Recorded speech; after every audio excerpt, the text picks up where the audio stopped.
హిందువులకి ఆలోచించాల్సినటువంటి పరిస్థితులు అయితే వస్తున్నాయి. ఏంటి అంటే వాళ్ళు ఊహించనటువంటి పరిస్థితులు కనబడుతున్నటువంటి వేళ ఒక్క హిందువులు మాత్రమే ఎందుకు టార్గెట్ అవుతారు అన్నటువంటిది. ఇంకొకటి అండగా నిలబడటం. ఓ పక్కన హిందూ చైతన్యం వచ్చింది. హిందువులు హిందూ బంధు అనుకుంటే బాగానే ఉంటుంది. ఎందుకంటే ఒక రైతుల ఆత్మహత్యలో, ఒక పేదరికంలో ఆత్మహత్యలో మీరు అబ్జర్వ్ చేయండి, ముస్లిముల్లో చాలా తక్కువ ఉంది, క్రైస్తవుల్లో చాలా తక్కువ ఉంది.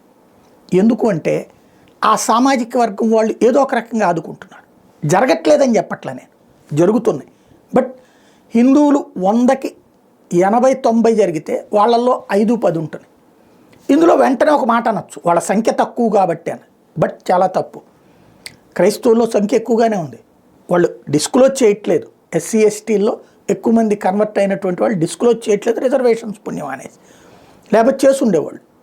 దాదాపుగా 60-70% ఎప్పుడో కన్వర్ట్ అయి ఉన్నారు. అట్లాగే ముస్లిం సామాజిక వర్గానికి వచ్చేటప్పటికి వాళ్ళు చాలా బలంగా పాతుకుని ఉన్నారు. వాళ్ళల్లో ఒకళ్ళకి ప్రాబ్లం వచ్చినప్పుడు ఆదుకోవడానికి అదే వర్గానికి సంబంధించిన ఇంకో 10 మంది తలా ఒక చెయ్యేస్తున్నాడు. హిందువులకు వచ్చేటప్పటికి కులాల వారీగా డివిజన్ అయ్యి ఉన్నాం తప్పించి వర్టికల్గా అక్కడ కూడా తోటి కులస్తుడికి ఏమీ అండగా నిలబడట్లేదు. కష్టం వచ్చినప్పుడు, నష్టం వచ్చినప్పుడు హిందువుకి అండగా నిలబడేటటువంటి పరిస్థితులు తక్కువగా ఉంటాయి. అట్లనేసి అందరూ సంపాదించిందని తీసుకెళ్ళి వేరే వాళ్ళకి పెట్టమంటారా, ఇట్లాంటి మాటలు వచ్చేస్తే సహజంగా మనకు కోపాలు వచ్చేస్తాయి. ఇక్కడ నేను అంటుంది ఏంటంటే ఒకళ్ళనొకళ్ళు అండగా, సాధారణంగా మనిషికి మనిషి అండగా ఉండాలి, మతాలకు అతీతంగా. కానీ మానవత్వం కరువు అవుతున్నటువంటి రోజుల్లో ఏదో ఒకటి అటాచ్ చేస్తుంది.